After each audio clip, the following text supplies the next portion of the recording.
Para quem não me conhece, meu nome é Lavínia Ribeiro, sou enfermeira dermatológica. Eu ensino enfermeiras a tratar qualquer tipo de ferida em 3 meses, se tornando referência na sua região, mesmo que esteja começando do zero. Hoje a gente vai falar sobre ferida cirúrgica hoje aqui, sim.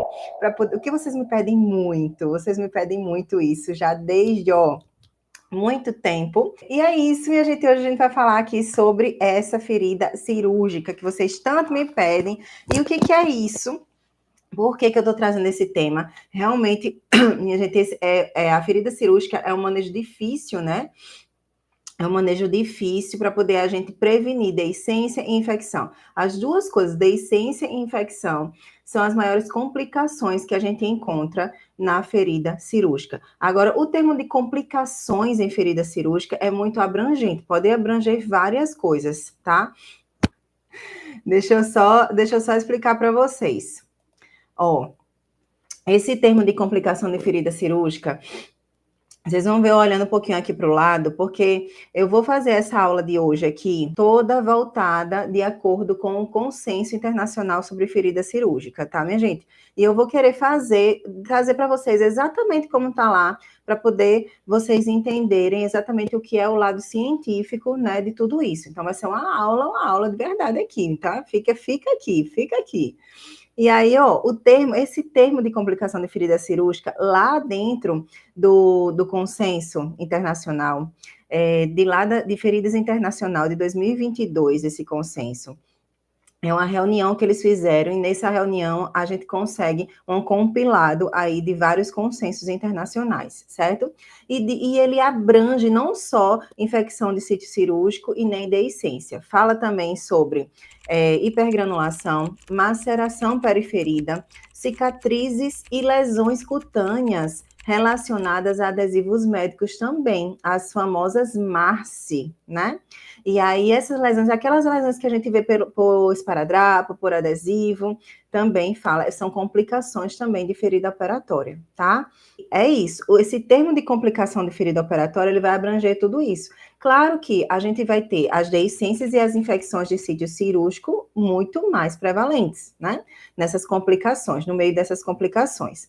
E isso, abrangendo o global, né, digamos assim, só para vocês terem noção, terem ideia, lá a Unidade Europeia, a União Europeia, ela já estima que 500 mil de casos por ano, 500 mil de casos por ano, vai aparecer infecção de sítio cirúrgico ou deiscência, algum tipo de complicação nesse nível. E, minha gente, isso é muito importante. E a gente vê no nosso dia a dia, eu não sei vocês, mas eu vejo muito no meu dia a dia, o paciente ligando para mim para poder acompanhar de deiscência de ferida operatória. E quando eu trabalhava dentro do hospital, era muita deiscência de ferida operatória que eu pegava também, era muita complicação de ferida operatória.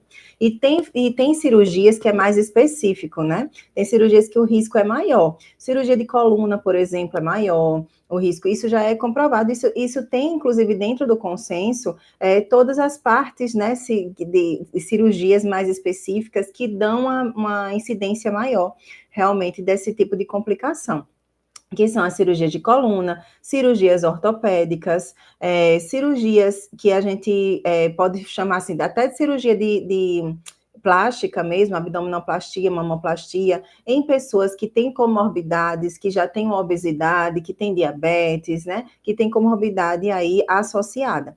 Então, são tipos de cirurgia específicas que já têm uma tendência, né, tem esse risco maior. E aí a gente tem que realmente ter mais atenção a isso para poder a gente tentar fazer essa prevenção. Daqui a pouquinho eu digo para vocês 3 passos para poder a gente prevenir essas deiscências, para a gente tentar, né, prevenir, diminuir esse risco, digamos assim, tá? E aí, por que é importante, Lavínia, então, a gente aprender tanto, né, sobre a ferida operatória? Por que vocês me pedem tanto isso? Eu entendo, minha gente, porque a gente tem no nosso dia a dia um desafio com as feridas operatórias. Principalmente a gente sendo enfermeira, conseguir lidar com as feridas operatórias, porque a gente não é responsável sozinho, né?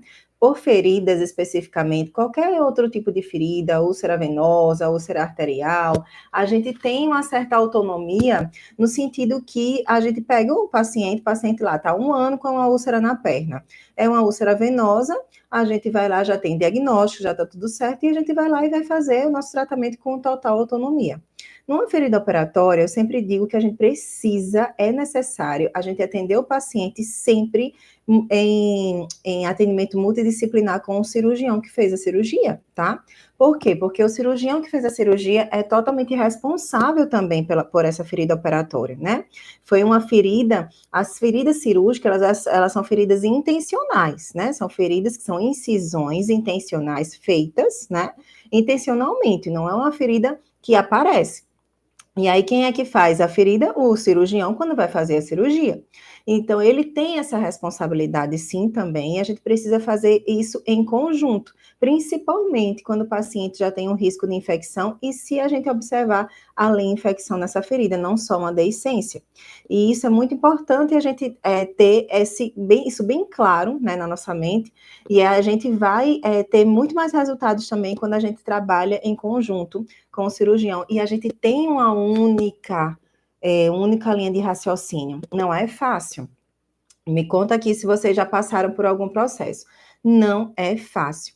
Eu já passei por muita coisa, né, dentro do ambiente hospitalar, até fora do ambiente hospitalar, de ficar batendo de frente realmente, infelizmente, né, com os cirurgiões, porque eles têm uma ideia do que eu coloco na ferida cirúrgica e a gente tem outra ideia. E a gente lê os consensos e a gente vê que não é assim que funciona. Então, várias vezes, minha gente, a gente pega o paciente que foi orientado pelo próprio médico de fazer um curativo, colocar rifocina na ferida, né? Vai limpar com rifocina, coloca aí rifocina todo dia, coloca o micropore, né, na ferida, que não é nem estéreo. Várias coisas, álcool também, né? Costumam se passar muito álcool. Tem várias coisas, né, que a gente vê dentro, né, desse mundo. E eu já passei muito por isso também. Eu já peguei muito paciente, inclusive de cirurgia plástica mesmo, que era orientado para paciente isso, né, de colocar rifocina na ferida e depois colocar micropore. E quando a gente ia ver, já estava uma deiscência, já estava uma infecção, que a gente não sabia, assim, era de difícil controle, né? E aí a gente começava a utilizar a alginato para preencher cavidade de deiscência, a gente utilizava as coberturas que precisava utilizar, né? Claro que também em conjunto, né, em consenso mútuo, né? E também depois, quando não tinha como, porque tinha situações, apareciam situações, né, gente, que não tinha como, a gente precisava acionar uma terapia por pressão negativa para o paciente ficar bem, sabe? Na verdade, eu mesma eu queria colocar terapia por pressão negativa em todos os pacientes que chegavam com deiscência, só que não era tão fácil assim, né? Nem sempre, porque o próprio convênio do paciente, eu sempre trabalhei no hospital que é particular e convênio, não sem SUS, né? E aí o próprio convênio do paciente pede uma solicitação prévia, uma autorização prévia antes de a gente colocar essa terapia por pressão negativa.